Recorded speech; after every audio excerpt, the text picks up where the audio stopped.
Hello friends, welcome to teaching Kishan YouTube channel. તો આપણે કંઈક હિસ્ટ્રી ઓફ ગુજરાત એટલે કે ગુજરાતનો ઇતિહાસ જોતા હતા, જેની અંદર અત્યાર સુધી આપણે 17 લેક્ચર જોઈ ગયા. તો જો તમે અગાઉના 17 લેક્ચર ન જોયા હોય તો ખાસ કરીને તમે જોઈ લેજો, કારણ કે આપણી જે સ્ટોરી છે એ કન્ટિન્યુઅસ છે. જો તમે અગાઉના લેક્ચર ન જોયા હોય તો જે સ્ટોરી છે, જે આપણે પ્રાગ મૌર્ય કાળથી આપણે કન્ટિન્યુઅસ રાખી છે, એની અંદર તમને ખબર નહીં પડે. તો ખાસ કરીને અગાઉના લેક્ચર ન જોયા હોય તો તમે જોઈ લેજો.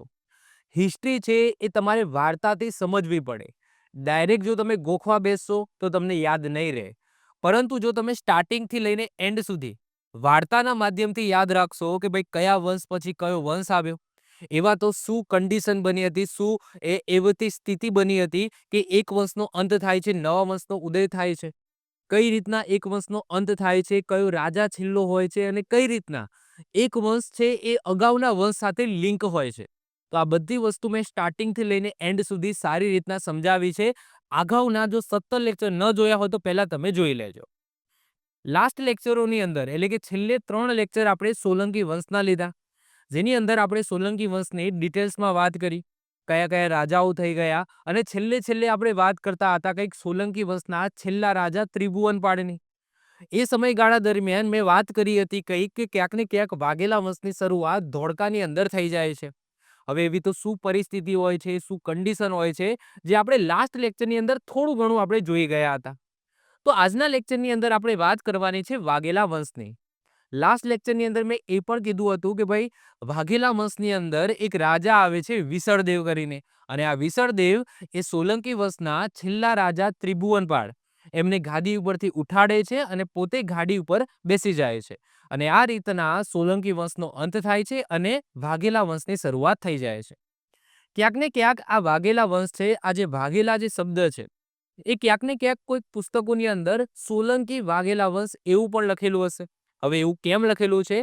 કારણ કે આ જે વાઘેલા વંશનો જે ફાટો છે એ ક્યાંક ને ક્યાંક સોલંકી વંશમાંથી જ નીકળેલો છે, જેની વાત આપણે લાસ્ટ લેક્ચરની અંદર પણ કરી હતી, આજના લેક્ચરની અંદર પણ કરીશું. તો શરૂઆત કરીએ છીએ સાહેબ વાઘેલા વંશની.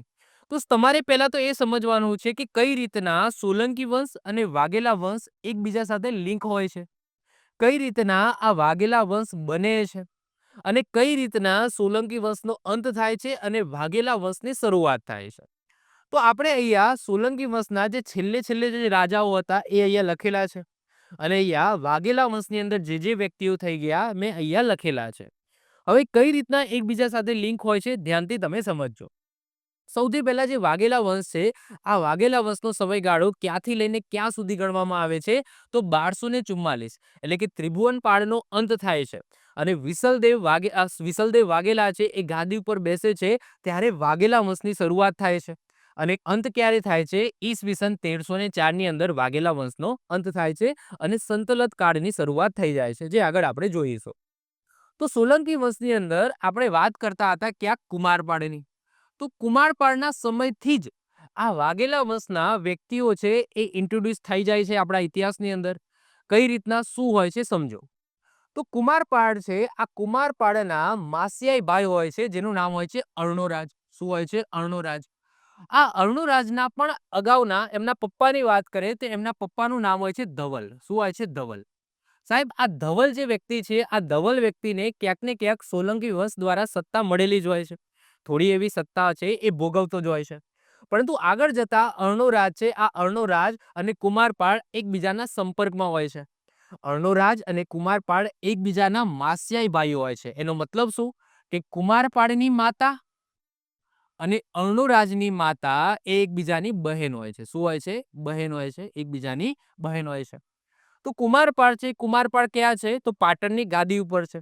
અને કુમારપાળને મદદ કોણ કરતો હોય છે? તો એનો માસિયાઈ ભાઈ, એટલે કે એનો ભાઈ જ છે ને, ઓકે, માસીનો ભાઈ, માસીનો છોકરો, ઓકે, એટલે એનો શું થયો? ભાઈ થયો. તો મસિયાઈ ભાઈઓ હોય છે એકબીજાને. તો આ અર્ણોરાજ છે એ કુમારપાળને એમના રાજ્ય વ્યવસ્થાની અંદર, યુદ્ધની અંદર મદદ કરતો હોય છે. તો કુમારપાળ ખુશ થઈને આ અર્ણોરાજને એક ગામ છે એ દાનમાં આપે છે. એ ગામનું નામ હોય છે વાદ્રપલ્લી. આ વાદ્રપલ્લી ગામ છે એ કઈ જગ્યાએ આવેલું છે? તો આજનું પાટણ છે, આ પાટણમાં હારીજ છે. આ હારીજની બાજુમાં એક ગામ આવેલું છે વાદ્રપલ્લી. તો આ વાદ્રપલ્લી ગામ છે એ કુમારપાળ અર્ણોરાજને ખુશ થઈને કારણ કે મદદ કરતો હોય છે, હેલ્પ કરતો હોય છે રાજ્ય વ્યવસ્થાની અંદર, યુદ્ધની અંદર. તો કુમારપાળ ખુશ થઈને પોતાના માસ્યાઈ ભાઈ અર્ણોરાજને એક ગામ દાનમાં આપે છે જેનું નામ હોય છે ભાદ્રપલ્લી. આ વાદ્રપલ્લી એ સંસ્કૃત શબ્દ હોય છે. શું હોય છે? સંસ્કૃત. આગળ મેં વાત કરી હતી એમ કે કુમારપાળના સમયમાં સંસ્કૃત ભાષા પ્રચલિત હતી. એના ઘણા બધા આ 2 પુસ્તકો પણ લખેલા છે સંસ્કૃત ભાષાની અંદર. આગળ આપણે જોઈ ગયા.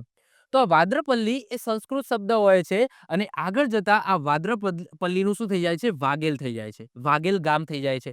અને આ વાઘેલ ગામના લોકો આગળ જતા વાઘેલા તરીકે ઓળખાય છે. તો તમે અહીંયા જોઈ શકો છો ક્યાંક ને ક્યાંક આ સોલંકી વંશમાંથી જ આ વાઘેલા વંશનો ઉદય થયેલો છે. એટલા માટે બધી પુસ્તકોની અંદર અમુક જે મહત્વપૂર્ણ જીપીએસસી 1-2 લેવલની જે પુસ્તકો છે એની અંદર તો વાઘેલા વંશની જગ્યાએ શું લખેલું હશે? સોલંકી વાઘેલા વંશ. કારણ કે આ એક સોલંકી વંશની જ શાખા છે. પરંતુ એ ગામના નામ ઉપર આગળ જતા એ વાઘેલા શબ્દ છે એ ઉતરીને આવે છે.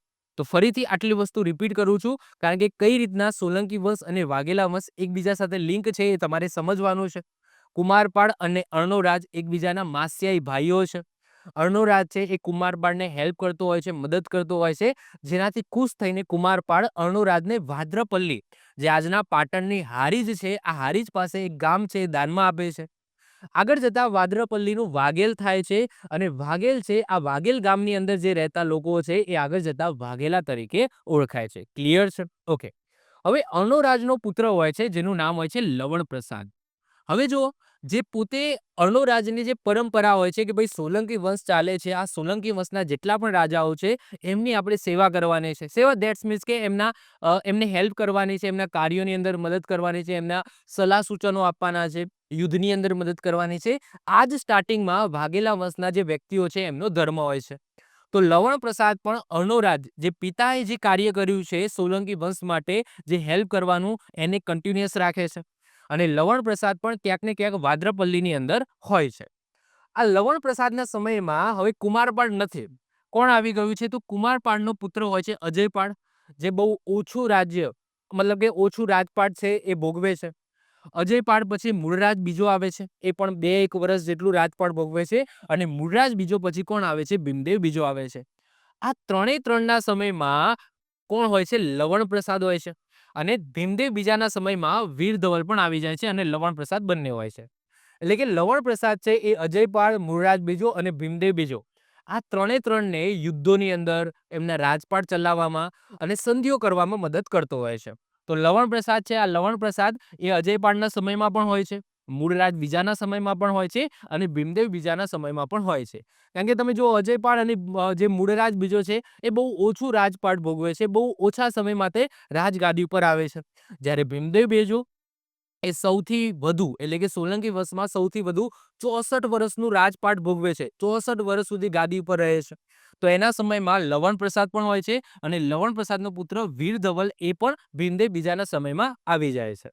તો લવણ પ્રસાદ મેં તમને કીધું એમ ઓકે એમની જે પપ્પાની પરંપરા છે એ જાળવી રાખે છે. હવે ભીમદેવ બીજાના સમયમાં જો અજયપાળ અને મૂળરાજ બીજાના સમયમાં લવણ પ્રસાદ છે એ ક્યાંક ને ક્યાંક સામંત તરીકે કોઈક ક્ષેત્રનો દંડનાયક તરીકે કામ કરે છે જે આગળ આપણે જોઈશું. પરંતુ જ્યારે ભીમદેવ બીજાનો સમય આવે છે ત્યારે લવણ પ્રસાદને સર્વેક્ષણ બનાવી દેવામાં આવે છે. સર્વેક્ષણનો મતલબ શું થાય? સર્વેક્ષણનો મતલબ થાય કે બધું કાર્ય એ જ કરશે. નામનો ખાલી રાજા રહી જાય છે ભીમદેવ બીજો. બાકી સંધિ કરવાની હોય, કોઈ સ્થાપત્ય બનાવવાનું હોય તો આ બધું કાર્યની દેખરેખ કોણ રાખે છે? સાહેબ લવણ પ્રસાદ રાખે છે. હવે આગળ જતા લવણ પ્રસાદ છે એ ભીમદેવ બીજાને કહે છે કે મારે સ્વતંત્ર થવું છે. અને ભીમદેવ બીજો કહે છે હા થઈ જાઓ. એટલે કે ટૂંકમાં ભીમદેવ બીજો છે એ ધીમે ધીમે પોતાની જે સત્તા છે એ કોને ટ્રાન્સફર કરતો જાય છે? તો લવણ પ્રસાદ છે, વીર ધવલ છે, વીર ધવલના 2 મંત્રીઓ હોય છે વસ્તુપાલ અને તેજપાલ. તો ધીમે ધીમે પોતાની સત્તા છે એ આ બાજુ ટ્રાન્સફર કરતો જાય છે. હવે સમજો ભીમદેવ બીજો છે એ સાહસી નહોતો, બહાદુર હતો, એને યુદ્ધો પણ કરેલા છે પરંતુ એનામાં સાહસ નહોતો. એટલે કે અહીંયાથી આપણને દેખાય છે કે ભાઈ અજયપાળ પછી આ સોલંકી રાજાઓ છે એની અંદર ક્યાંક ને ક્યાંક જે સત્તા છે એ સત્તા ભોગવવાની જે શક્તિ છે એ ધીમે ધીમે ઓછી થતી જાય છે અને આ બાજુ જે સત્તા છે એ ધીમે ધીમે વધતી જાય છે. તો ભીમદેવ બીજો છે આ ભીમદેવ બીજો એ ધીમે ધીમે પોતાની સત્તા છે એ આ બાજુ ટ્રાન્સફર કરતો જાય છે. બધા એમના જે અમાત્ય હોય છે પછી મંડલેશ્વરો હોય છે એમને ખબર પડે છે કે ભાઈ ભીમદેવ બીજો છે એ ક્યાંક ને ક્યાંક નબળો શાસક છે. તો એ અલગ-અલગ સત્તા મતલબ કે પોતે સ્વતંત્ર થવા છે એનું વિચારે છે.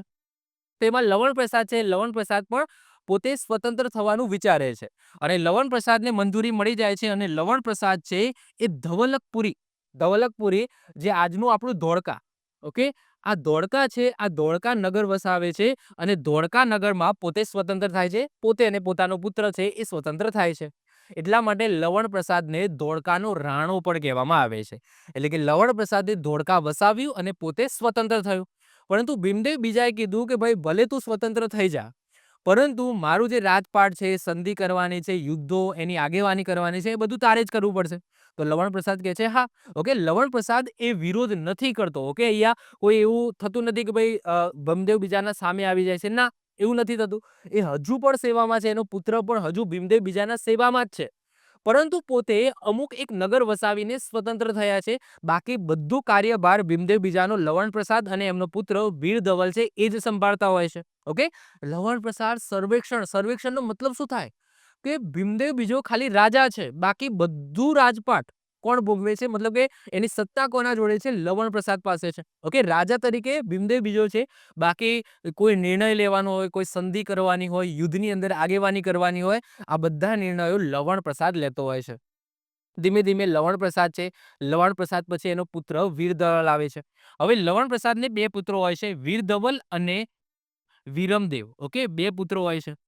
તો હવે લવણ પ્રસાદ છે એ જે ધોળકા વસાવ્યું હોય છે, આ ધોળકાનો રાણો એટલે કે આ જે સત્તા છે, ધોળકાની સત્તા કોના ઉપર ટ્રાન્સફર કરે છે, તો વીર ધવલને ટ્રાન્સફર કરે છે. એટલે કે હવે ધોળકાનો રાણો કોણ છે, વીર ધવલ છે. જ્યારે વિરમદેવ છે, આ વિરમદેવના નામ ઉપર વિરમ ગામ વસાવે છે લવણ પ્રસાદ. સાથે સાથે વિજાપુર, ઓકે, વિજાપુરની સત્તા છે, વિજાપુરની સત્તા છે એ કોને આપે છે, વિરમદેવને આપે છે. વિરમદેવ મોટા હોય છે, વીર ધવલ નાના હોય છે. તો લવણ પ્રસાદના બે પુત્રો હોય છે, જેમાંથી એક પુત્ર એટલે કે વિરમદેવ જે મોટા હોય છે એમને કયા પ્રદેશની સત્તા આપે છે, વિજાપુરની સત્તા આપે છે. જ્યારે વીર ધવલને કઈ સત્તા મળે છે કે લવણ પ્રસાદ જે ધોળકાનો રાણો કહેવાતો હતો, આ ધોળકાની સત્તા કોને મળે છે, વીર ધવલને મળે છે. આ વીર ધવલના એક અમાત્ય મહામાત્ય અને એક મંત્રી હોય છે. મહામાત્ય કોણ હોય છે, વસ્તુપાળ હોય છે. મંત્રી કોણ હોય છે, તેજપાળ હોય છે. અને આ અમાત્ય, મહામાત્ય અને મંત્રી એ પણ જે વીર ધવલ છે એ ભીમદેવ બીજાની પરવાનગી લઈને બનાવે છે. ઓકે, વસ્તુપાળ અને તેજપાળ એની વાત પણ આગળ આપણે કરીશું. ઓકે, તો આ વીર ધવલ છે. હવે જો વીર ધવલ પછી હવે ભીમદેવ બીજાનું અહીંયા મૃત્યુ થઈ જાય છે, સાથે સાથે વીર ધવલનું પણ મૃત્યુ થઈ જાય છે, લવણ પ્રસાદનું પણ મૃત્યુ થઈ જાય છે. હવે કોણ વધ્યું છે, વસ્તુપાલ, તેજપાલ વધ્યા છે. હવે વીર ધવલની જે સત્તા છે એ ક્યાં ટ્રાન્સફર થાય છે, વિસલદેવ, વીર ધવલનો પુત્ર હોય છે વિસલદેવ, ત્યાં સત્તા ટ્રાન્સફર થાય છે. હવે ભીમદેવ બીજા રહ્યા નથી અને ભીમદેવ બીજા છે એ પાટણની ગાદી કોને આપે છે, ત્રિભુવનપાળને આપે છે. હવે ત્રિભુવનપાળ છે એ ત્રિભુવનપાળ પણ ભીમદેવ બીજાની જેમ થોડો નબળો શાસક હોય છે અને વિસલદેવને થાય છે કે ભાઈ અમારા પૂર્વજોએ બહુ સેવા કરી સોલંકી વંશના રાજાઓની, હવે ક્યાં સુધી અમે આ રીતના જે નબળા શાસકો છે એની સેવા કરીશું. તો અહીંયા વિસલદેવ છે એ ત્રિભુવનપાળને ગાદી ઉપર, પાટણની ગાદી ઉપરથી ઉઠાડે છે અને પાટણની ગાદી ઉપર કોણ બેસી જાય છે, તો વિસલદેવ વાઘેલા બેસી જાય છે અને આ રીતના સોલંકી વંશનો અંત થાય છે અને અહીંયાથી વિસલદેવના સમયથી વાઘેલા વંશની શરૂઆત થાય છે. ક્લિયર છે કઈ રીતના સોલંકી વંશનો અંત થયો અને કઈ રીતના વાઘેલા વંશની શરૂઆત થઈ? આઈ હોપ સો આ વસ્તુ તમને ક્લિયર થઈ ગઈ હશે. ક્લિયર છે? ચલો, ઓકે, હવે આપણે શરૂઆત કરીએ છીએ વાઘેલા વંશની. ઓકે, તો વાઘેલા વંશ છે, તો વાઘેલા વંશની સ્થાપક કોણ છે? યાદ રાખજો, વાઘેલા વંશનો સ્થાપક કોઈ અર્ણોરાજ ન લખે, કોઈ લવણ પ્રસાદ ન લખે, કોઈ વીર ધવલ ન લખે. ઓકે, વાઘેલા વંશની સ્થાપના કોના દ્વારા કરવામાં આવે છે પાટણની અંદર? તો વિસલદેવ વાઘેલા દ્વારા કરવામાં આવે છે. આ વિસલદેવ વાઘેલા કોણ છે? તો વીર ધવલના પુત્ર છે. કોના દ્વારા કરવામાં આવે છે? યાદ રાખજો, વિસલદેવ વાઘેલા દ્વારા કરવામાં આવે છે. બાકી લવણ પ્રસાદ, વીર ધવલ આ બધા તો ધોળકાની અંદર રહીને સોલંકી વંશના રાજાઓની સેવા કરતા હતા. ક્લિયર છે? ઓકે, વીર ધવલનો પુત્ર ધોળકાનો રાણો, ઓકે, ધોળકાનો રાણો વિસલદેવ વાઘેલાએ સોલંકી વંશના છેલ્લા રાજા ત્રિભુવનપાળને ગાદી ઉપરથી ઉઠાડીને પોતે ગાદી ઉપર બેસી ગયો, પાટણની ગાદી ઉપર બેસી ગયો અને આ રીતના વાઘેલા વંશની સ્થાપના થઈ. આ વંશની વાત કરીએ તો આ વંશના રાજાઓ તેમના સમયમાં ચૌલુક્ય ભારતના ઇતિહાસની અંદર ચૌલુક્ય એની જ એક શાખા આપણા ગુજરાતની અંદર સોલંકી કહેવાય છે. તો ચાલુક્ય એ સોલંકી જ છે. ઓકે, તો ચાલુક્ય એટલે કે સોલંકી તરીકે ઓળખાતા હતા, જે સોલંકીની જ બીજી શાખા હતી. કારણ કે આગળ મેં વાત કરી એમ કે અર્ણોરાજ અને કુમારપાળ ક્યાંક ને ક્યાંક માસિયાઈ ભાઈઓ હતા. તો ક્યાંક ને ક્યાંક અર્ણોરાજ પણ શું હતો? ચાલુક્ય એટલે કે સોલંકી હતો. પરંતુ જેને ગામ મળ્યું અને ગામ આગળ જતા જતા વાઘેલ બન્યું અને વાઘેલ ગામના અંદર રહેતા લોકો એ વાઘેલા કહેવાયા. આ રીતના વાઘેલા શબ્દ એ આવેલો છે. વિસલદેવના પૂર્વજો વાદ્રપલ્લી એટલે કે વાઘેલા અથવા તો વાઘેલ ગામના નિવાસી હતા. આ ગામ પાટણમાં હારીજ પાસે આવેલું છે. આ યાદ રાખજો, ક્યાં આવેલું છે? હારીજ પાસે આવેલું છે. આ કુળ વાદ્રપલ્લી એટલે કે વાઘેલા શાખાના હોવાથી વાદ્રપલ્લી સોલંકી અથવા તો વાઘેલા સોલંકી તરીકે પણ ઓળખાય છે. મોસ્ટ ઓફ ધ પુસ્તકોની અંદર તમે જોશો તો વાઘેલા સોલંકી કાળ એવું લખેલું હશે, ના કે વાઘેલા વંશ અથવા વાઘેલા કાળ. પરંતુ આપણે ક્લાસ 3 ની કોઈ પણ પુસ્તક જોશો તો એમાં સોલંકી વંશ પછી વાઘેલા વંશ એવું લખેલું તમને જોવા મળશે. પરંતુ જો ક્લાસ 1-2 લેવલની તમે કોઈ પુસ્તક જોશો તો એમાં તો વાઘેલા વંશ એવો શબ્દ યુઝ નહીં કરેલો હોય, વાઘેલા સોલંકી વંશ એવો શબ્દ યુઝ કરેલો હશે. ઓકે, પરંતુ આપણને ફરક નથી પડતો વાઘેલા સોલંકી વંશ કહો કે વાઘેલા વંશ કહો, જે રાજાઓ છે તો એમના એમ જ રહેવાના છે. ઓકે, હવે વાત કરીએ કે વાઘેલા વંશની અંદર કયા કયા રાજાઓ આવી ગયા અને કયા કયા રાજાઓએ પાટણની ગાદી ઉપર રાજ ભોગવ્યું. તો વાઘેલા વંશ એનો સમયગાળો મેં આગળ પણ ડિસ્કસ કરી ગયો. 1244 થી લઈને ઈસવીસન 1304 સુધી ઓકે વાઘેલા વંશ છે એ એક્ઝિસ્ટ કરે છે. પાટણની ગાદી ઉપર 5 રાજાઓ બેસે છે. કેટલા? 5 રાજાઓ. કયા કયા? એક તો વિસલદેવ, જેમને ત્રિભુવનપાળને ગાદી પરથી ઉઠાડીને પોતે રાજા બન્યો. વિસલદેવ પછી અર્જુનદેવ આવે છે. અર્જુનદેવ પછી રામદેવ આવે છે. રામદેવ પછી સારંગદેવ આવે છે. અને છેલ્લે આવે છે કર્ણદેવ વાઘેલા, જે વાઘેલા વંશનો છેલ્લો રાજા હોય છે. તો અહીંયા જે વંશાવલી છે એ તમે જોઈ લો. તો અર્ણોરાજના પપ્પા છે ધવલ. ઓકે, ધવલ છે. અર્ણોરાજ અને કુમારપાળ એકબીજાના માસિયાઈ ભાઈઓ હોય છે. તો ધવલનો પુત્ર હોય છે અર્ણોરાજ. અર્ણોરાજનો પુત્ર હોય છે લવણ પ્રસાદ. લવણ પ્રસાદને 2 પુત્રો હોય છે, વિરમદેવ અને વીરધવલ. વિરમદેવને ક્યાંની સત્તા મળે છે? વિજાપુરની સત્તા મળે છે. જ્યારે વીરધવલને ધોળકાનો રાણો બનાવવામાં આવે છે. જે રીતના પપ્પા ધોળકાના રાણા હતા લવણ પ્રસાદ, એ રીતના વીરધવલને પણ ધોળકાનો રાણો બનાવવામાં આવે છે. વીરધવલના 2 મહાન મંત્રીઓ, ઓકે, યાદ રાખજો, વસ્તુપાળ અને તેજપાળ હોય છે. મોસ્ટ આઈએમપી આગળ જતા વાત પણ કરીશું આપણે. વીરધવલના 2 પુત્રો હોય છે. એક તો વિસલદેવ અને એક હોય છે પ્રતાપમલ. ઓકે, એક વિસલદેવ અને પ્રતાપમલ. વીરધવલ છે એ પોતાની ધોળકાની સત્તા છે એ કોને ટ્રાન્સફર કરે છે? વિસલદેવને ટ્રાન્સફર કરે છે. પરંતુ થોડા સમય માટે વિસલદેવ એ ધોળકાનો રાણો બને છે. એના પછી ત્રિભુવનપાળ છે, ત્રિભુવનપાળને ગાદી ઉપરથી ઉઠાડીને એ ક્યાં જતો રહે છે ભાઈ? પાટણ ઉપર, એટલે કે ગુજરાતની સત્તા છે એ ભોગવે છે. વિસલદેવ પછી ગાદી કોને મળે છે? તો એમનો ભાઈ હોય છે પ્રતાપમલ. આ પ્રતાપમલનો પુત્ર હોય છે અર્જુનદેવ. તો અર્જુનદેવને ગાદી મળે છે. અર્જુનદેવ છે, આ અર્જુનદેવ એ એવું કહેવાય છે કે વીરધવલના સમયમાં જ પ્રતાપમલનું મૃત્યુ થઈ ગયું હોય છે, મતલબ કે આકસ્મિક મૃત્યુ થઈ ગયું હોય છે. તો વિસલદેવ પછી ગાદી કોને મળે છે? અર્જુનદેવને મળે છે. અર્જુનદેવના 2 પુત્રો હોય છે, રામદેવ અને સારંગદેવ. તો અર્જુનદેવ પછી મોટા પુત્ર રામદેવને ગાદી મળે છે. રામદેવ પછી એમના ભાઈ સારંગદેવને ગાદી મળે છે. અને સારંગદેવ પછી કોને ગાદી મળે છે? તો રામદેવનો પુત્ર હોય છે કર્ણદેવ વાઘેલા. આ કર્ણદેવ વાઘેલાને ગાદી મળે છે. અને કર્ણદેવ વાઘેલા એ વાઘેલા વંશનો છેલ્લો રાજા હોય છે, જેની આપણે વાત સ્ટોરી વાઇઝ વાત કરવાની છે. ઓકે, તો આઈ હોપ સો જે વાઘેલા વંશની જે વંશાવલી છે તમને ખ્યાલ આવી ગઈ હશે. ઓકે, વધીએ છીએ આગળ. વન બાય વન એક એક કરીને આપણે રાજાઓ જોઈશું. સૌથી પહેલા ધવલની વાત કરીશું. અહીંયા વીર ધવલની વાત નથી કરતા. ઓકે, આપણે આ ધવલની વાત કરીએ છીએ. એક એક રાજાઓને આપણે જોવાના છે. તો આપણે સૌથી પહેલા ધવલની વાત કરીએ. તો આ રાજવંશનો પ્રથમ પુરુષ કોણ હતો? ધવલ હતો. જો કે ઘણી બધી પુસ્તકોમાં અર્ણોરાજથી શરૂઆત થાય છે. ઓકે, પરંતુ અર્ણોરાજના પણ પપ્પા હોય છે જેમનું નામ હોય છે ધવલ. તો આ રાજવંશનો પ્રથમ પુરુષ ધવલ છે. ધવલ પહેલાના કોઈ પૂર્વજની માહિતી આપણને પ્રાપ્ત નથી થતી કે ભાઈ ધવલના પપ્પા કોણ હતા, એની આપણને માહિતી પ્રાપ્ત થતી નથી. ધવલનો મુખ્ય વસવાટ ક્યાં છે? વાદ્રપલ્લી છે. ક્યાં છે? વાદ્રપલ્લી છે. અને આ વાદ્રપલ્લી ગામ આગળ જતા અર્ણોરાજને ભેટમાં મળે છે કુમારપાળ દ્વારા. ધવલના નામ પરથી તેનો પૌત્ર લવણ પ્રસાદ ધવલક એટલે કે ધોળકા છે એ વસાવી. આગળ આપણે લવણ પ્રસાદની વાત કરીશું. તો લવણ પ્રસાદે ધોળકા વસાવી, જેને આગળ ધવલક કહેવામાં આવે છે. તો આ ધવલકમાં આ જે ધવલ નામ છે એમના દાદાના નામ ઉપર, ઓકે, એમના દાદા જેમનું નામ ધવલ હોય છે એના નામ ઉપરથી, એમના નામ ઉપરથી વસાવ્યું હોય એવું આપણને જ્ઞાત થાય છે. આગળ જતા ધવલનો પૌત્ર લવણ પ્રસાદ, અને તેના વંશજો ધોળકામાં સત્તારૂઢ થયા, જેની વાત આગળ આપણે કરી.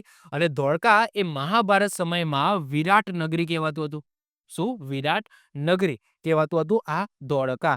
આ વિરાટ નગરી, આ એ જ વિરાટ નગરી છે જ્યારે પાંડવોને વનવાસ મળ્યો હતો અને 1 વર્ષનું અજ્ઞાતવાસ મળ્યું હતું. તો એ અજ્ઞાતવાસ દરમિયાન એ આ વિરાટ નગરીની અંદર રોકાય છે.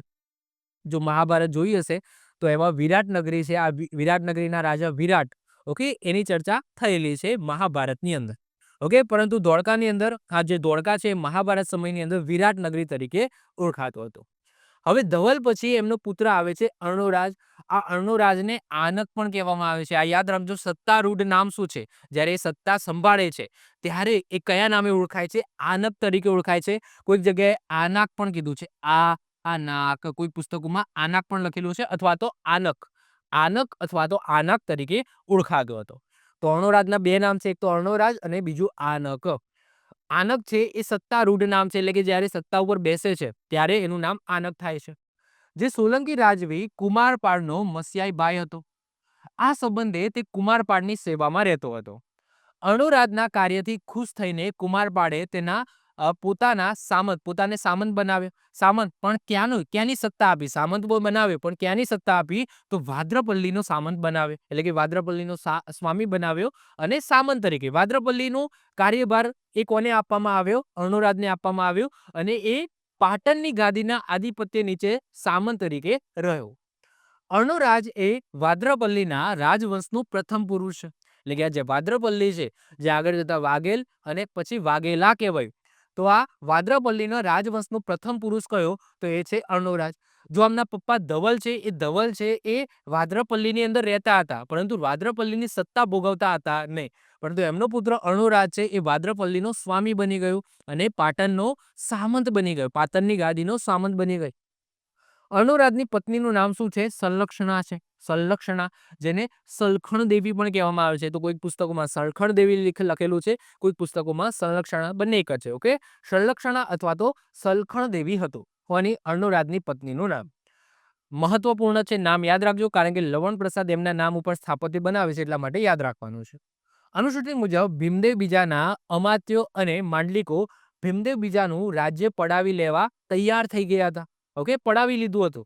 ત્યારે અર્ણોરાજે ભીમદેવ બીજાનું રાજ્ય બચાવ્યું હતું. મેં કીધું એમ કે ભીમદેવ બીજો છે એ ભીમદેવ બીજામાં બહાદુર હતો, પરંતુ સાહસી નહોતો.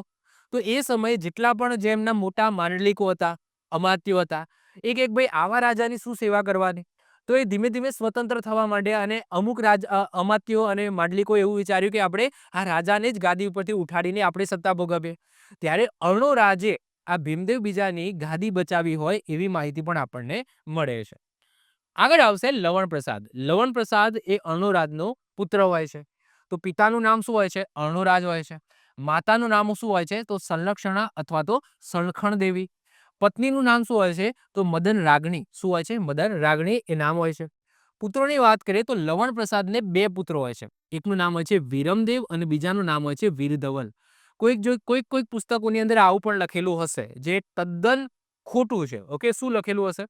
તો આ જે વિરમદેવ છે, આ વિરમદેવને આ વિરમદેવને વીરધવલનો પુત્ર બતાવે છે. એટલે કે વીરધવલના 3 પુત્રો છે, વિસલદેવ, વિરમદેવ અને પ્રતાપમલ, જે તદ્દન ખોટું છે. લવણ પ્રસાદના 2 પુત્રો હોય છે, વિરમદેવ અને વીરધવલ. કોઈક પુસ્તકોમાં એવું લખેલું છે, ઓકે, કે લવણ પ્રસાદને એક જ પુત્ર હોય છે વીરધવલ, અને વીરધવલના 3 પુત્રો હોય છે, વિસલદેવ, વિરમદેવ અને પ્રતાપમલ. ઓકે, તો આ જે વસ્તુ છે એ સાચી છે. ઓકે, વીરધવલના 2 પુત્રો હોય છે અને લવણ પ્રસાદના 2 પુત્રો હોય છે. ક્લિયર? ચલો, અહીંયા જ મેં ક્લિયર કરાવી દીધું. ઓકે, કોઈક પુસ્તકોમાં એવું પણ લખેલું હશે. ઓકે, તો લવણ પ્રસાદની વાત કરીએ તો પિતાનું નામ અર્ણોરાજ, માતાનું નામ સંલક્ષણા અથવા તો સણખણ દેવી, પત્નીનું નામ મદન રાગની. પુત્રો 2 છે, વિરમદેવ અને વીરધવલ. ઉપનામની વાત કરીએ તો લવણ પ્રસાદ અમુક ઉપનામ ધારણ કરે છે અથવા તો અમુક નામથી એમને ઓળખવામાં આવે છે. જેમ કે લુણપસા, પછી લુણપસાજ, લુણસા, લુણપસાઉ, લુણપ્રસાદ. બધામાં લુણ શબ્દ તો તમને જોવા મળશે.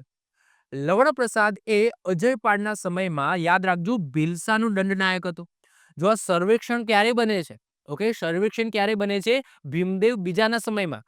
બાકી લવણ પ્રસાદને બહુ સત્તા આપવામાં આવતી હતી નહીં સ્ટાર્ટિંગમાં. ઓકે, મેં આગળ વાત કરી એમ કે કુમારપાળ પછી અજયપાળ આવે છે. અજયપાળ પછી મૂળરાજ બીજો અને ભીમદેવ બીજો. તો આ ત્રણેના સમયગાળા દરમિયાન લવણ પ્રસાદ હોય છે.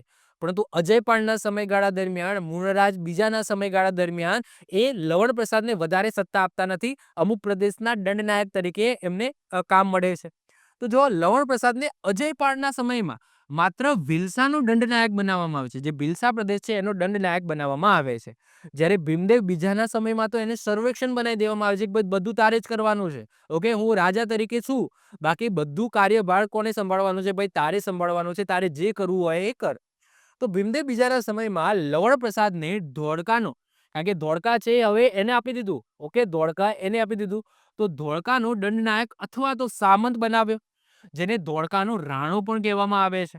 લવણ પ્રસાદે તેની માતા સણખલ દેવીના નામે ગાંભુ નજીક, યાદ રાખજો, સણખણપુર ગામ વસાવ્યું અને ત્યાં પિતાના નામ ઉપર, પિતાનું નામ શું હતું? અર્ણોરાજ. પિતાના નામ ઉપર આનલેશ્વર દેવનું તથા માતાના નામ ઉપર શંખલેશ્વર દેવનું, મહાદેવનું મંદિર બંધાવ્યું. તો આ યાદ રાખજો, લવણ પ્રસાદે માતાના નામ ઉપર, માતાનું નામ શું હતું? સંરક્ષણા અથવા તો સણખલ દેવી. તો માતાના નામ ઉપર એક ગામ બનાવે છે ગાંભુ નજીક સણખલપુર, કારણ કે હવે સત્તા છે જુઓ. ઓકે, હવે ભીમદેવ બીજામાં સમયમાં એ ધોળકાનો તો રાણો બની ગયો છે, સાથે સાથે સર્વેક્ષણ બની ગયું. સર્વેક્ષણ એટલે કે તારે જે કરવું હોય કર. ઓકે, તને છુટ્ટી. આમ સત્તા આપી દે છે ભીમદેવ બીજો કોને? લવણ પ્રસાદને. તો એ પોતે ગામ પણ વસાવી શકે છે. ત્યાં શું કરવું શું નહીં બધી સત્તા કોની પાસે છે? લવણ પ્રસાદ પાસે છે. તો સણખલ દેવીના નામે ગાંભુ નજીક સણખલપુર ગામ વસાવ્યું અને ત્યાં પિતાના નામ ઉપર આનલેશ્વર દેવનું અને માતાના નામ ઉપર શંખલેશ્વર દેવનું, મહાદેવનું મંદિર પણ બંધાવે છે. ક્લિયર? આગળ વાત કરીએ. ચલો આગળ વાત કરીએ. લવણ પ્રસાદનો મોટો પુત્ર હોય છે વિરમદેવ. ઓકે, અને આ વિરમદેવ એમને વિજાપુરની સત્તા ધરાવતો હોય છે, એટલે કે વિજાપુરની સત્તા આપવામાં આવે છે. જ્યારે એના નામ ઉપર દુસડી ગામે, ઓકે, એના નામ ઉપર દુસડી ગામે, દુસડી ગામ વિરમગામ તરીકે ઓળખાય. એટલે કે નવું ગામ નથી બનાવવામાં આવતું, પરંતુ જે દુસડી ગામ છે, દુસડી ગામ, આ દુસડી ગામને નામ ચેન્જ કરીને વિરમગામ કરવામાં આવ્યું. કોના નામ ઉપર? વિરમદેવના નામ ઉપર. ફરીથી રિપીટ કરું છું, ધ્યાનથી સમજજો. લવણ પ્રસાદને બે પુત્રો હોય છે, વિરમદેવ અને વીરધવલ. આ વિરમદેવ છે, આ વિરમદેવ પાસે કોની સત્તા હોય છે? કયા ક્ષેત્રની સત્તા હોય છે? તો વિજાપુરની સત્તા હોય છે. લવણ પ્રસાદ એ પોતાના મોટા પુત્ર એટલે કે વિરમદેવના નામ ઉપર આ જે દુસડી ગામ છે, આ દુસડી ગામનું નામ ચેન્જ કરીને શું કરી દે છે? વિરમગામ કરી દે છે. ઓકે, તો દુસડી ગામ છે એ વિરમગામ તરીકે ઓળખાય છે. જ્યારે નાનો પુત્ર એટલે કે જે વીરધવલ છે, આ વીરધવલને શેની સત્તા આપવામાં આવે છે? તો ધોળકાની સત્તા આપવામાં આવે છે, એટલે કે ધોળકાનો રાણો બનાવવામાં આવે છે. હવે આ ધોળકા એ જ ધોળકા જેના ઉપર લવણ પ્રસાદ પોતે રાજપાટ ભોગવે છે. ઓકે, તો મતલબ કે પોતાની જે સત્તા છે, જે પોતે જ્યાં રાજપાટ ભોગવ્યું છે ધોળકા, એની જે સત્તા છે એ નાના પુત્ર વીરધવલને આપવામાં આવે છે. લવણ પ્રસાદ પોતે બ્રાહ્મણ ધર્મનો અનુયાયી હતો. તેને વર્ધમાનપુર, જે આજે આપણે વઢવાણ કહીએ છીએ ને, આ વઢવાણ નજીક, યાદ રાખજો, કાર્તિકેયનું મંદિર બંધાવ્યું હતું. લવણ પ્રસાદ પોતે બ્રાહ્મણ હતો અને એને વર્ધમાનપુર, જે આજનું વઢવાણ છે, આ વઢવાણ નજીક કાર્તિકેય મંદિર બંધાવ્યું. ઈસવીસન 1197 ની આસપાસ મોહમ્મદ ગોરીની વાત આપણે કરી હતી. કોના સમયમાં? નાયકા દેવીના સમયમાં. મોહમ્મદ દોરીના અમીર, અમીર એટલે કે ગુલામ કો અથવા તો અમીર કો, કુતુબુદ્દીન એબક, આ કુતુબુદ્દીન એબકે અણહિલવાડ ઉપર ચડાઈ કરી અને શહેર લૂંટ્યું. પરંતુ થોડા સમયમાં મુસ્લિમ સૈન્યને પાછા ચાલ્યા જવાની ફરજ પાડી, જેમાં હાથ કોનો હતો? તો લવણ પ્રસાદનો હાથ હતો. તો આની વાત પણ આપણે જ્યારે ભીમદેવ બીજો ચલાવતો હતો, તો આ ભીમદેવ બીજાના સમયમાં આપણે ઓલરેડી ડિસ્કસ કરી ગયા છે. તો કુતુબુદ્દીન એબકે અંદરથી એવું વિચારતો હતો કે એક સ્ત્રી, નાયકા દેવી એક સ્ત્રી મારો મતલબ કે મારો સુલતાન કહો અથવા તો મારા ઉપરના જે રાજા હતા મોહમ્મદ દોરી, ઓકે, આ સત્તા અહીંયા ટ્રાન્સફર થાય છે. મોહમ્મદ દોરીની સત્તા કુતુબુદ્દીન એબકને ટ્રાન્સફર થાય છે. તો મારા સુલતાનને હરાવ્યો હતો એક સ્ત્રીએ. તો એવું વિચારીને કુતુબુદ્દીન એબક છે એ પાટણ ઉપર ચડાઈ કરે છે કે ભાઈ મારે બદલો લેવાનો છે મોહમ્મદ દોરીનો. તો ત્યારે એ લવણ પ્રસાદ છે, શહેર તો લૂંટે છે, પરંતુ લવણ પ્રસાદ છે એ થોડા સમયમાં પોતાની ચતુરાઈથી આ જે મુસ્લિમ જે યુદ્ધ કરવાવાળા વ્યક્તિઓ આવ્યા હતા એમને પાછા ઢકેલે છે. દેવગીરીના યાદવ રાજા સિંધલ દેવ દ્વારા ગુજરાત ઉપર ચડાઈ કરવામાં આવી. ત્યારે લવણ પ્રસાદે ભરૂચ પહોંચીને જ સિંદલદેવ સાથે તાત્કાલિક શું કરી હતી? સંધિ કરી હતી. ઓકે, યુદ્ધ થાય તો આગળ બીજી વાત થાય ને. ઓકે, તો સિંગલ છે એ આવ્યો હતો ગુજરાત ઉપર ચડાઈ કરવા, ત્યારે લવણ પ્રસાદ ભરૂચ પહોંચી ગયો. ઓકે, તો હવે પાટણ આવવાની જરૂર નથી, આપણે ભરૂચમાં પહેલા આપણે મળીએ, અને ભરૂચ પહોંચીને પહેલા તાત્કાલિક સંધિ કરી દીધી, જેથી યુદ્ધ થયું નહીં. ઓકે, તો આ વાત થઈ ગઈ આપણે લવણ પ્રસાદની. આજે બે મુદ્દાઓ છે, આ બંને મુદ્દા આપણે ભીમદેવ બીજાના સમયની અંદર ડિસ્કસ કરી ગયા છે. ઓકે, હવે આપણે વાત કરીશું વીર ધવલની. વીર ધવલ એ લવણ પ્રસાદનો નાનો પુત્ર હોય છે. ઓકે, અને ધોળકાનો રાણો હવે કોણ બને છે? વીર ધવલ બને છે. એટલે કે જે લવણ પ્રસાદની સત્તા છે એમના નાના પુત્ર વીર ધવલ ઉપર ટ્રાન્સફર થાય છે. વિરમદેવમાંથી બીજું કંઈ યાદ રાખવાની જરૂર નથી, બસ એક ગામ વસાવ્યું હતું, મતલબ કે ગામ પણ વસાવ્યું નહોતું, ધૂસડી ગામ છે એનું નામ ચેન્જ કરીને એમના મોટા પુત્ર વિરમદેવના નામ ઉપર વિરમગામ કરવામાં આવ્યું હતું. ક્લિયર છે? ઓકે, હવે વાત કરીએ વીર ધવલની. તો વીર ધવલના પિતાનું નામ શું હોય છે? લવણ પ્રસાદ હોય છે. માતાનું નામ શું હોય છે? તો મદન રાગણી હોય છે, આગળ આપણે જોઈ ગયા. પત્નીનું નામ શું હોય છે? તો વ્યંજલ દેવી હોય છે. પુત્રોની વાત કરીએ તો બે પુત્રો હોય છે, પ્રતાપમલ અને વિશલદેવ. ઓકે, પ્રતાપમલ એ મોટા હોય છે, વિશલદેવ એ નાના હોય છે. પરંતુ એવું કહેવાય છે કે વીર ધવલના સમયમાં જ એમના મોટા પુત્ર પ્રતાપમલનું મૃત્યુ થઈ જાય છે. એટલા માટે વીર ધવલની સત્તા કોને ટ્રાન્સફર થાય છે? તો વિશલદેવને ટ્રાન્સફર થાય છે. તો બે પુત્રો હોય છે, પ્રતાપમલ અને વિશલદેવ. મોટો ભાઈ કોણ હોય છે? તો મોટો ભાઈ હોય છે વિરમદેવ, આગળ આપણે જોઈ ગયા. ઓકે, વીર ધવલનો મોટો ભાઈ કોણ હોય છે? વિરમદેવ હોય છે. મહાઅમાત્ય કોણ હોય છે? એટલે કે મુખ્યમંત્રી કોણ હોય છે? વસ્તુપાલ હોય છે. અને મંત્રી કોણ હોય છે? તેજપાલ હોય છે. આ યાદ રાખજો, વસ્તુપાલ અને તેજપાલ. ભીમદેવ બીજાના સમયમાં લવણ પ્રસાદને યાદ રાખજો, સર્વેક્ષણ બનાવી દેવામાં આવે છે. ઓકે, ભીમદેવ બીજાના સમયમાં વીર ધવલના પિતા લવણ પ્રસાદને સર્વેક્ષણ બનાવ્યો. ત્યારે લવણ પ્રસાદે નાના પુત્ર વીર ધવલના નામ ઉપર, ઓકે, પહેલા સર્વેક્ષણ બનાવ્યો, એના પછી નાના પુત્ર વીર ધવલના નામ ઉપર ધવલકપુર એટલે કે ધોળકા વસાવીને વીર ધવલને ત્યાંનો રાણો બનાવ્યો. હવે જો બે વસ્તુ છે, આગળ મેં વાત કરી એમ કે આ જે લવણ પ્રસાદ છે એ એમના દાદાના નામ, કારણ કે એમના દાદાનું નામ પણ શું હોય છે? ધવલ હોય છે. અને એમના નાના પુત્રનું નામ પણ શું હોય છે? વીર ધવલ હોય છે. ઓકે, તો અહીંયા બે વસ્તુ બુકની અંદર લખેલી છે, બે વસ્તુ મેં આની અંદર લખી છે. આગળ આપણે જોઈ ગયા એમ કે લવણ પ્રસાદે એવું લખેલું હતું કે એમના દાદા એટલે કે ધવલના નામ ઉપર આ ધવલકપુર એટલે કે ધોળકા વસાવે છે. પરંતુ અહીંયા એવું લખેલું છે કે એમનો નાનો પુત્ર હોય છે વીર ધવલ, આ વીર ધવલના નામ ઉપર ધવલુક અથવા તો ધોળકા વસાવે છે. હવે બંને લખેલું છે, બંને એક જ પુસ્તકમાં. અમુક તો એવું મેં જોયું કે બંને એક જ પુસ્તકમાં લખેલું છે, તો મેં ભાઈએ બંને લખી દીધું. હાલાકી અહીંયા એવું પૂછાઈ શકે નહીં, પરંતુ જો પૂછાય છે તો શું લખીશું? તો આપણે એના પુત્રના નામ ઉપર આ ધવલકપુર ધોળકા વસાવી એવું લખીશું. કારણ કે કોઈ પુસ્તકોમાં તો એમના દાદા ધવલની વાત કરવામાં જ નથી આવી. ઓકે, તો આપણે માની લઈએ કે ભાઈ એમનો જે પુત્ર હોય છે વીર ધવલ, આ વીર ધવલના નામ ઉપર ધવલકપુર એટલે કે ધોળકા છે, આ ધોળકા વસાવવામાં આવે છે, અને આગળ જતા વીર ધવલને ત્યાંનો રાણો બનાવે છે. ધોળકા એ મહાભારતના સમયમાં વિરાટનગરી તરીકે ઓળખાતું હતું. જ્યારે મોટા પુત્ર વિરમદેવને શેની સત્તા આપવામાં આવી છે? તો વિજાપુરની સત્તા આપવામાં આવે છે. ક્લિયર છે? ચલો વધીએ આગળ. હવે વાત કરીએ આપણે વીર ધવલના સમયમાં થયેલા યુદ્ધોની. તો વીર ધવલ રાજા નથી હો, વીર ધવલ માત્ર ને માત્ર ધોળકાનો રાણો છે. પાટણની ગાદી ઉપર કોણ બેઠેલું છે? તો પાટણની ગાદી ઉપર તો ભીમદેવ બીજો જ બેઠેલો છે. સમજો છો? વિશલદેવના સમયમાં વિશલદેવ એ ત્રિભુવનપાળને ગાદી ઉપરથી ઉઠાડીને એ પોતે ગાદી ઉપર બેસે છે.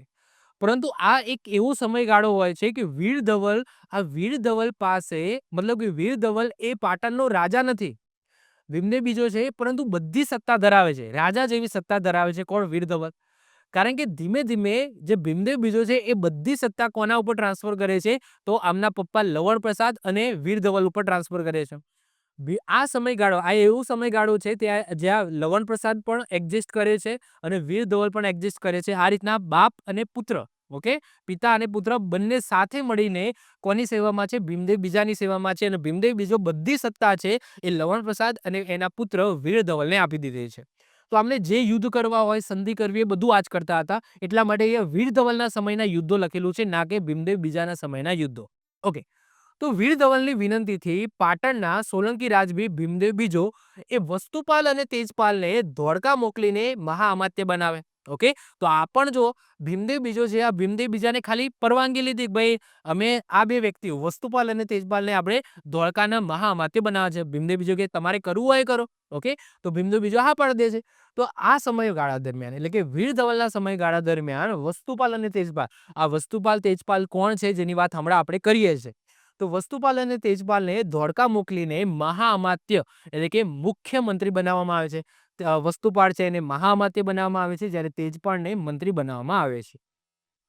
શરૂઆતમાં વસ્તુપાલને ખંભાતનો વહીવટ સોંપવામાં આવે. ઓકે, આ જે વસ્તુપાલ છે, આ વસ્તુપાલ મોટો ભાઈ. ઓકે, વસ્તુપાલ અને તેજપાલમાં વસ્તુપાલ છે મોટો ભાઈ, તેજપાલ છે એ નાનો ભાઈ. તો વસ્તુપાલને ખંભાતનો વહીવટ સોંપવામાં આવ્યો. વસ્તુપાલે ખંભાત પહોંચી ગયો અને ખંભાત પહોંચીને પહેલા ત્યાંના જે અધિકારીઓ છે એમને જે અન્યાયો કરેલા છે એ પહેલા તો દૂર કર્યા. પછી આ જે ચાંચિયાગીરીનો જે નિયમ હતો એ અટકાવ્યો. પછી આજુબાજુના પ્રદેશમાં મહેસૂલ ઉઘરાવવાનું શરૂ કર્યું અને જે ઉઘરાયેલી રકમ છે એ ઉઘરાયેલી રકમમાંથી ત્યાંના જે પ્રજા છે એ પ્રજા માટે એ લોકો એ પૈસા છે, જે ઉઘરાયેલા પૈસા છે, જે ટેક્સ ઉઘરાયો હતો એ બધો ટેક્સના પૈસા છે એ પ્રજા પાછળ જ વાપર્યા. આનાથી જે પ્રજા છે એ ખુશ થઈ જાય છે, ખુશ થઈ જાય છે. તો આ પહેલું કાર્ય છે. એટલે કે જ્યારે મહાઅમાત્ય બની જાય છે વીર ધવલના સમયમાં, હવે વીર ધવલ એટલે વીર ધવલ ક્યાં છે? ધોળકામાં છે. અને ધોળકાનું મહાઅમાત્ય કોને બનાવવામાં આવે છે? વસ્તુપાલને બનાવવામાં આવે છે અને મંત્રી તેજપાલને બનાવવામાં આવે છે. તો વસ્તુપાલને ક્યાં મોકલવામાં આવે છે? વીર ધવલ વીર ધવલ વસ્તુપાલને ક્યાં મોકલે છે? ખંભાત મોકલે છે કે ભાઈ તારે ખંભાત જવાનું છે. આ ખંભાત ઉપર કોનું રાજપાટ હતું? તો એક રાજા હતો, રાજા શંખ. આ રાજા શંખનું રાજપાટ હતો. એટલે કે રાજા શંખ છે ત્યાં ટેક્સ ઉઘરાવતો હતો, એના અધિકારીઓને બધું ત્યાં હતું. તો ખંભાત મોકલવામાં આવે છે અને કહેવાય છે ખંભાતને સુવ્યવસ્થિત કરે છે કોણ? વસ્તુપાલ. હવે ખંભાત છીનવાઈ ગયું. આ છીનવાઈ જતા લાટનો જે રાજા હતો શંખ, આ શંખ ગુસ્સે થાય છે અને વસ્તુપાળને લાલચ આપે છે. કારણ કે વસ્તુપાળ ઉપર કોનો હાથ છે? તો પાટણની ગાદીનો હાથ છે. તો વસ્તુપાલને લાલચ આપે છે અને ફોડવાનો પ્રયત્ન કરે છે. ઓકે, પૈસાની લાલચ આપે છે અને ફોડવાનો પ્રયત્ન કરે છે. પરંતુ વસ્તુપાલ ઈમાનદાર હોય છે. તો વફાદારી પૂર્વક આ વસ્તુપાળ છે એ રાજા શંખ સાથે લડે છે અને રાજા શંખને હરાવે છે. અને એનો વહીવટ એટલે કે જે લાટનો વહીવટ છે એ કોને આપી દે છે? તો વસ્તુપાળનો પુત્ર હોય છે જયંતસિંહ. આ જયંતસિંહને સોંપીને પોતે ક્યાં આવી જશે? તો વીર ધવલ સાથે યુદ્ધની અંદર જોડાય છે. એટલે કે પાછો ધોળકા આવી જાય છે. કોણ? વસ્તુપાળ. તો આ વસ્તુ સમજવાની છે. આ એક્ઝામની અંદર પણ પૂછાઈ ગઈ છે કે વસ્તુપાળ એ કયા રાજાને હરાવે છે? તો લાટનો રાજા હોય છે શંખ. ઓકે, યાદ રાખજો, શંખને કોણ હરાવે છે? તો શંખને વસ્તુપાળ હરાવે છે. ઓકે, આ યાદ રાખી લેજો. રાજા શંખને કોણ હરાવે છે? તો વસ્તુપાળ હરાવે છે. અને વસ્તુપાળ એ લાટના રાજા શંખને હરાવીને લાટની સત્તા કોને આપી દે છે? તો વસ્તુપાળનો પુત્ર હોય છે જયંતસિંહ. તો આ જયંતસિંહને સત્તા સોંપી દે છે અને પોતે ધોળકા વીર ધવલ પાસે એ પાછો જતો રહે છે. ઓકે, બીજા યુદ્ધની વાત કરીએ. બીજું યુદ્ધ કોણ કરે છે? સાહેબ એમનો નાનો ભાઈ એટલે કે તેજપાળ કરે છે. તેજપાળને ક્યાં મોકલવામાં આવે છે? સાહેબ ગોધરા મોકલવામાં આવે છે. ગોધરા એટલે આજનું ગોધરા, પંચમહાલ. ઓકે, તો ગોધરાના રાજા ધુંધલ, આ ધુંધલને હરાવીને દર્ભાવતી એટલે કે ડભોઈ અને તેની આસપાસની પ્રજાને ભયમુક્ત કરે. તેજપાળ પોતે કુશળ સેનાપતિ હતો. તેને વીર ધવલ તથા વસ્તુપાલ સાથે રહીને અનેક યુદ્ધોમાં પરાક્રમ દાખવે. હવે અહીંયાથી બે ક્વેશ્ચનો યાદ રાખવાના છે. વસ્તુપાળ કોને હરાવે છે અને તેજપાળ કોને હરાવે છે? ફરીથી રિપીટ કરું છું. વસ્તુપાળ એ કોને હરાવે છે? તો લાટના રાજા શંખને હરાવે છે. તેજપાળ કોને હરાવે છે? તો તેજપાળ ગોધરાના રાજા ધુંધલને હરાવે છે. ઓકે, ગોધરાનો રાજા હોય છે ધુંધલ, આ ધુંધલને હરાવે છે. તો તેજપાલ ધુંધલને હરાવે છે અને વસ્તુપાળ શંખને હરાવે છે. આટલું યાદ રાખી લેજો. ઓકે, દેવગિરિના યાદવ, આગળ આપણે વાત કરીએ એમ કે દેવગિરિના યાદવ રાજા સિંઘલને યાદ કરો. રાજા સિંઘલ, આ સિંઘલ દેવે ગુજરાત ઉપર ચડાઈ કરી હતી. આ જોઈને મારવાડના, ઓકે, મારવાડ એટલે કે આજનું આપણે કહીએ છીએ ને કાઠિયાવાડ. ઓકે, તો મારવાડ એટલે કે કાઠિયાવાડના 4 રાજાઓ કયા કયા? ઉદયસિંહ, મરણસિંહ, સોમસિંહ અને ધાંધલદેવ. તો આ 4 રાજાઓએ પણ ચડાઈ કરવાનું વિચાર્યું અને આ ચડાઈ થઈ એ પહેલા જ વીર ધવલે એમની સાથે શું કરી દીધી? સંધિ કરી દીધી.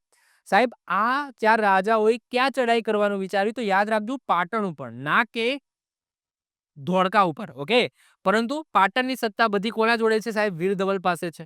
તો વીર ધવલ પહોંચી જાય છે આ ચારે ચાર રાજાઓ પાસે અને સંધિ કરી દેશે, જેનાથી પાટણ છે એ બચી જાય છે. મેં આગળ વાત કરી એમ કે ખાલી નામનો જ છેલ્લે છેલ્લે બધી સત્તા કોને આપી દે છે? લવણ પ્રસાદ અને વીર ધવલે જ આપી દે. ભાઈ તમારે સંધિ કરવી હોય તો કરો, યુદ્ધ કરવું હોય તો યુદ્ધ કરો, જે કરવું હોય તમારે કરો. ઓકે, હું રાજપાટ ભોગવીશ.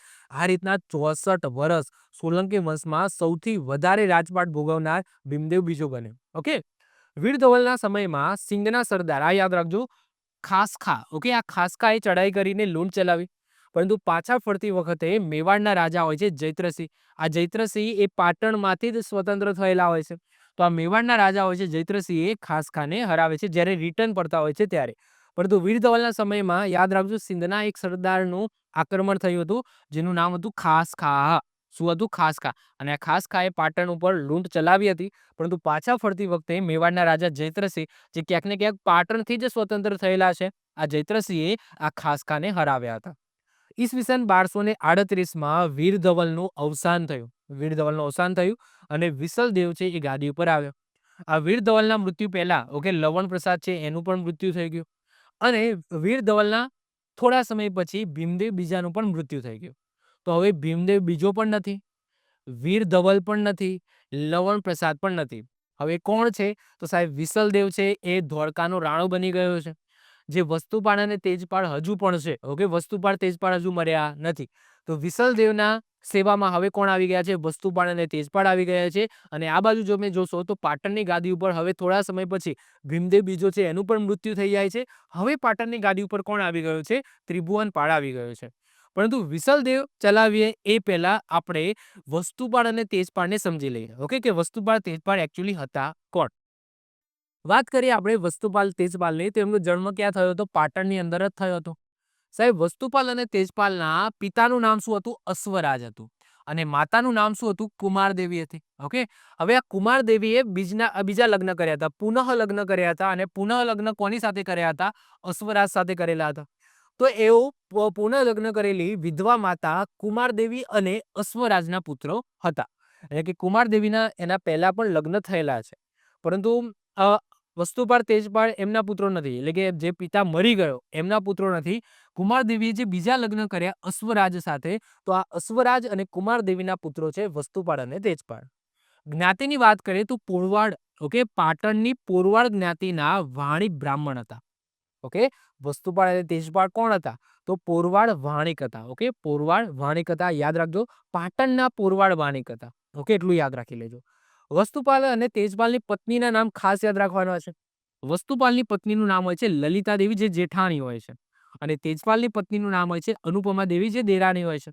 એટલે આનાથી આપણને શું ખબર પડે? જેઠાણી અને દેરાણી ઉપરથી એ ખબર પડે કે વસ્તુપાલ છે એ મોટો ભાઈ છે અને તેજપાલ છે એ નાનો ભાઈ છે. વસ્તુપાલ એ મોટો ભાઈ, તેજપાલ એ નાનો ભાઈ છે.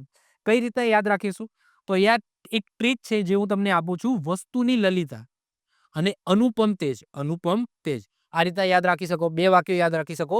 વસ્તુની લલિતા, અનુપમ તેજ. શું યાદ રાખવાનું? વસ્તુની લલિતા, અનુપમ તેજ. એટલે કે વસ્તુપાલની પત્નીનું નામ લલિતા દેવી અને અનુપમ તેજ એટલે કે અનુપમા દેવી એ કોની પત્ની છે? તેજપાળની પત્ની છે. એટલે કે વસ્તુની લલિતા, અનુપમ તેજ. આ રીતે તમે યાદ રાખી શકો છો. ઓકે, આ દેરાણી જેઠાણી એટલા માટે યાદ રાખવાનું છે કારણ કે આગળ જતા આપણે દેરાણી જેઠાણીના ગોખલા પણ જોઈશું. તો એક્ઝામની અંદર કદાચ પૂછાઈ શકે કે ભાઈ દેરાણી જેઠાણીના ગોખલા આવેલા છે દિલવાડાના ડેરાની અંદર, તો એમાં જેઠાણી કોણ અને દેરાણી કોણ? તો જેઠાણી કોણ થશે? લલિતા દેવી થશે. અને દેરાણી કોણ થશે? અનુપમા દેવી થશે. ગુરુની વાત કરીએ તો વસ્તુપાલ અને તેજપાલના ગુરુ કોણ હોય છે? તો વિજયસેન સુરી હોય છે. કોણ હોય છે? વિજયસેન સુરી. યાદ રાખજો, ગુજરાતના ઇતિહાસનો આ બીજો સુવર્ણકાળ એટલે વસ્તુપાલ તેજપાલનો સમયગાળો. સાહેબ, વસ્તુપાલ તેજપાલ રાજા નથી, ના રાજા બને છે. પરંતુ આમનો જે સમયગાળો છે એ ગુજરાતના ઇતિહાસનો બીજો સુવર્ણકાળ ગણવામાં આવે છે. સાહેબ, પહેલો સુવર્ણકાળ આપણે ઓલરેડી જોઈ ગયા, કુમારપાળનો સમયગાળો.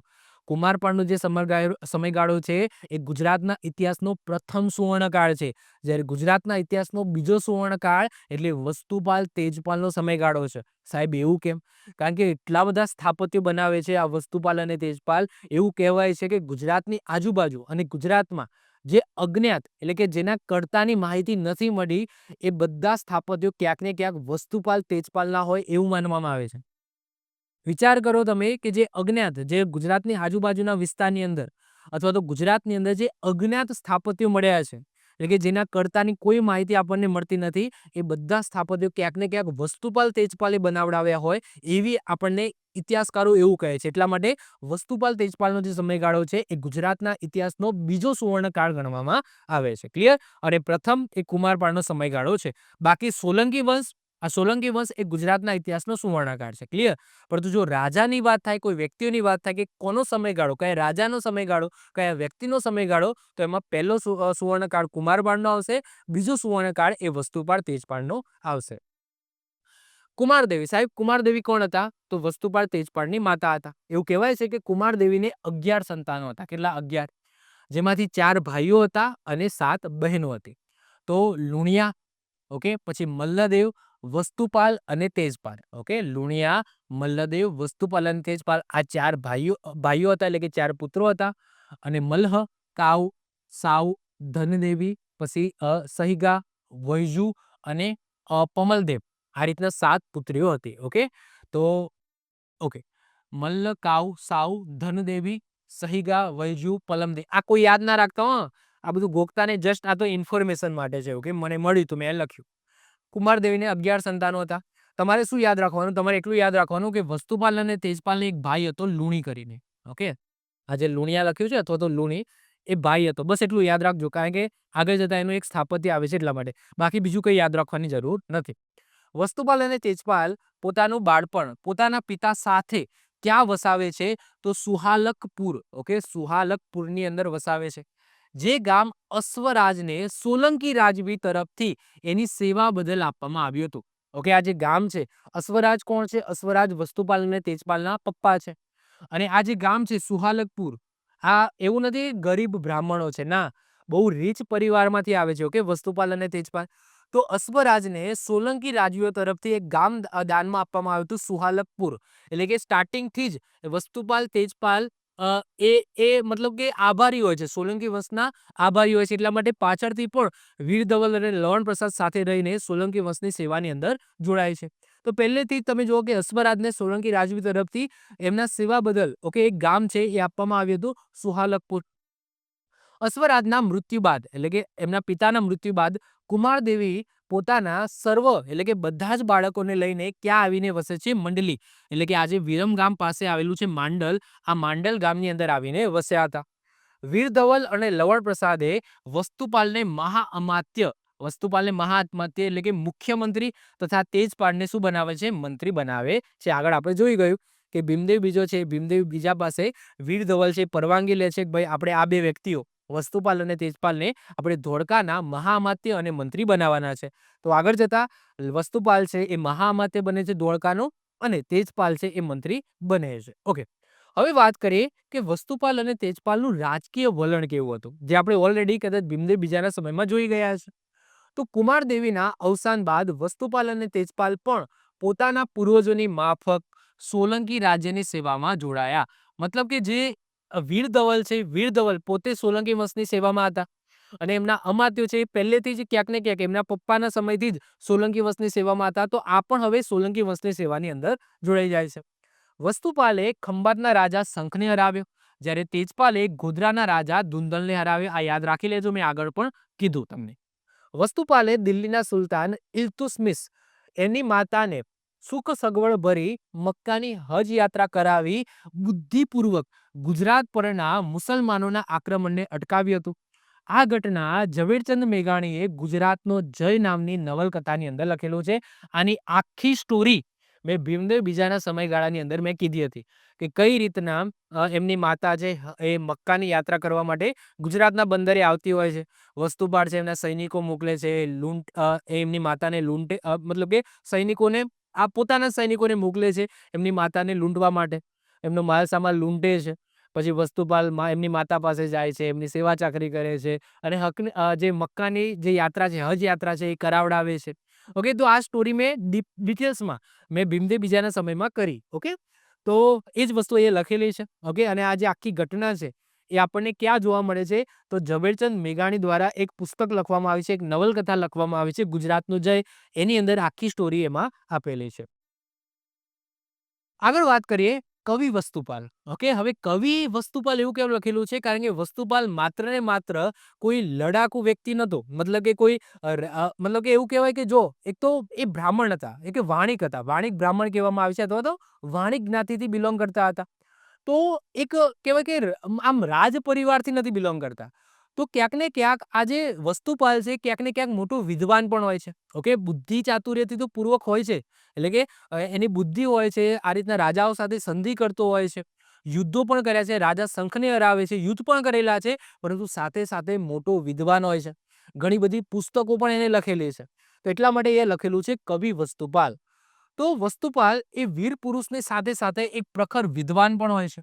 સાહેબ, વસ્તુપાલને ઘણી બધી ઉપાધિઓ મળેલી છે. એમને એ પોતે કવિ હોય છે એના અનુરૂપ.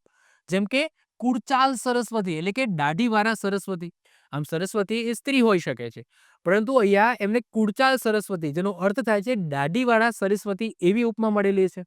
પછી કવિ કુંજર છે, કવિ ચક્રવર્તી છે, પછી સરસ્વતીનો કંઠાભરણ એટલે કે જાણે અ, એમના કંઠ એટલે કે ગળામાં સાક્ષાત સરસ્વતીનો વાસ હોય એવી ઉપાધિ મળેલી છે.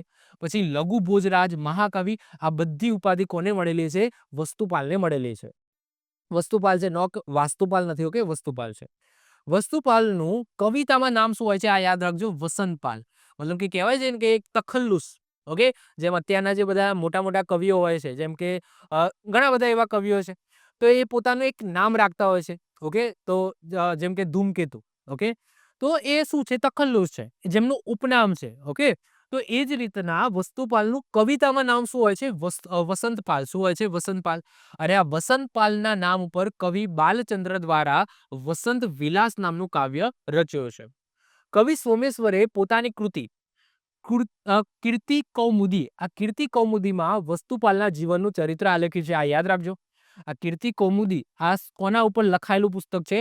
તો વસ્તુપાલના જીવન ચરિત્ર ઉપર લખાયેલું પુસ્તક છે. કોને લખેલું છે? કવિ સોમેશ્વરે લખેલું છે. વસ્તુપાલ દ્વારા નરનારાયણ નંદ અને આદિનાથ સ્ત્રોત આ મોટા બે મહાકાવ્યો લખેલા છે. આ સાથે સાથે નેમિનાથ સ્ત્રોત, અંબિકા સ્ત્રોત અને છેલ્લે જ્યારે એ પોતાના અંત સમયગાળામાં હોય છે, એટલે કે હવે જસ્ટ એમનું મૃત્યુ થવાનું હોય છે, ત્યારે છેલ્લી એક કાવ્ય લખે છે, આરાધના. ઓકે, આરાધના કાવ્યની રચના કરેલી છે. પહેલું પૂછાય તો પહેલું છે આદિનાથ સ્ત્રોત. આ યાદ રાખજો. અને છેલ્લું પૂછાય તો છેલ્લું છે આ આરાધના. એટલે કે ટોટલ એમને અ, અ, 4 મહાકાવ્યો, એક નાનું કાવ્ય. આદિનાથ સ્ત્રોત, નરનારાયણ નંદ, નેમિનાથ સ્ત્રોત, અંબિકા સ્ત્રોત અને આરાધના. આટલી વસ્તુ લખેલી છે. એમાંથી સૌથી પહેલું પુસ્તક એમને કયું લખ્યું? તો આદિનાથ સ્ત્રોત લખ્યું છે. અને સૌથી છેલ્લું કાવ્ય કયું લખ્યું જ્યારે એ પોતાના અંત સમયગાળા દરમિયાન હોય છે ત્યારે? તો છેલ્લે આરાધના નામનું એક નાનું એવું કાવ્ય છે એ લખે છે. ઓકે, તો આપણે યાદ રાખીશું.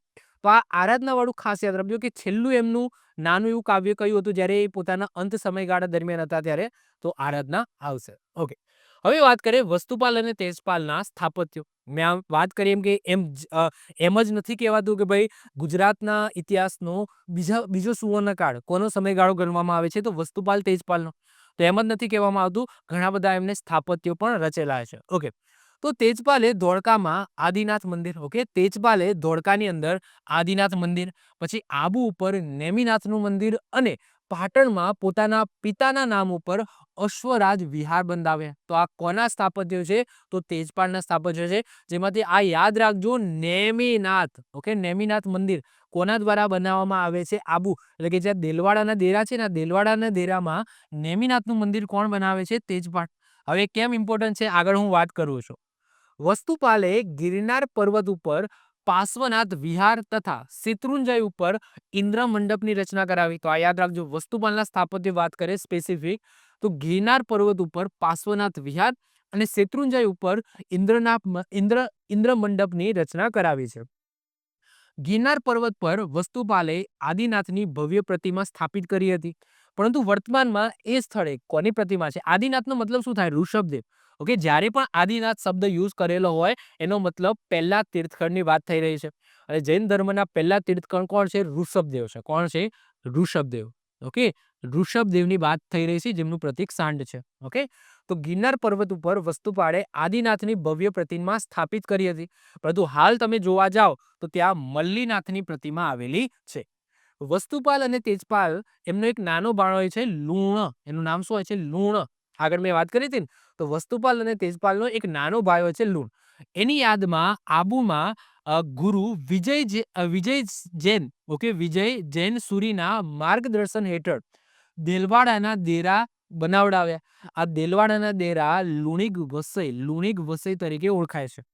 અહીંયા એક કન્ફ્યુઝન ના થતા હું બધી વસ્તુ ક્લિયર કરું છું, હમણાં ક્લિયર કરું છું. એક વખત ચલાવી લો પછી બધી વસ્તુ ક્લિયર કરું છું. હવે નિર્માણ કરાવડાવ્યું અને કલા વિચેચકો છે એ આરસપણમાં કંડાયેલું કાવ્ય કહે છે આ દેલવાડાના દેરાને.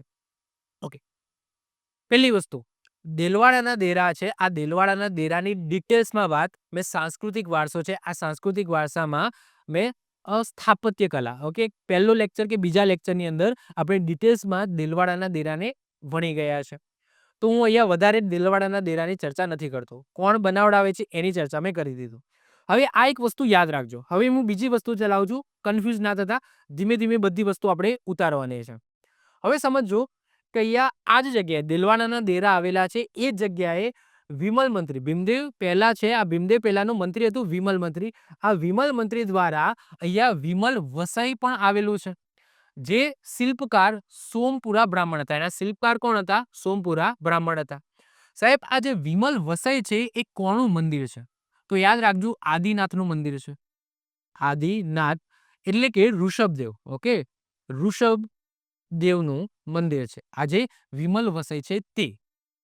આ જ વિમલ વસઈ પાસે તેજપાલે નેમિનાથનું મંદિર બંધાવ્યું, જે આગળ આપણે જોઈ ગયા ને. ઓકે, કે તેજપાલ દ્વારા આ જગ્યાએ નેમિનાથનું મંદિર છે એ બનાવવામાં આવે છે, જે તેના પુત્ર લુણસિંહના નામ ઉપર લુણ વસઈ નામે જાણીતું છે.